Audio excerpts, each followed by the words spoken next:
జీవితంలో ఎవరు సక్సెస్ అవుతారో తెలుసా?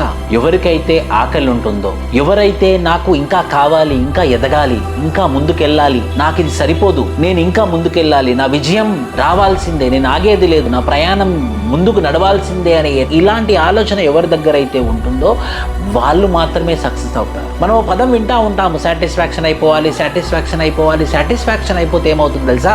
మన జీవితం అంతతోనే ఆగిపోతుంది. మనం ముందుకు ఎదగము, మనకున్న దాంట్లో సంతృప్తి పొందుతాము. కానీ మనిషికి ఎప్పుడైతే లేదు, నాకు ఇంకా కావాలి, నేను ఎదగాలి, ఎథికల్గా ఎదగాలి, లీగల్గా ఎదగాలి, నైతికంగా ఎదగాలి అనేటటువంటి ఆలోచన ఉంటుందో ఆ మనిషే ముందుకెళ్తాడు. లేకపోతే అబ్దుల్ కలాం లాంటి మనిషి ప్రెసిడెంట్ ఆఫ్ ఇండియా ఎలా అవుతాడు? అలాంటప్పుడు అటల్ బిహారీ వాజ్పేయి లాంటి మామూలు మంచి ప్రైమ్ మినిస్టర్ ఆఫ్ ఇండియా ఎలా అవుతారు? సో అది ఏదైనా సరే, ఎవరికైతే నాకు గెలుపు అవసరము, నేను ఎదగాలి, నేను ముందుకెళ్ళాలి, నాకు ఎన్ని ప్రాబ్లమ్స్ అయినా రానివ్వండి, ఎన్ని ఛాలెంజెస్ అన్నా రానివ్వండి, నేను ముందుకెళ్తాను, వెళ్ళి చూపిస్తాను, నన్ను ఎవరెవరైతే ఎదగరు అని అన్నారో ఎదిగి చూపిస్తాననే ఆలోచన ఎవరికైతే ఉంటుందో వాళ్ళే విజయం పొందుతారు. సో ఏ విజయానికైనా ఏం ఇంపార్టెంట్ అంటే మైండ్ సెట్.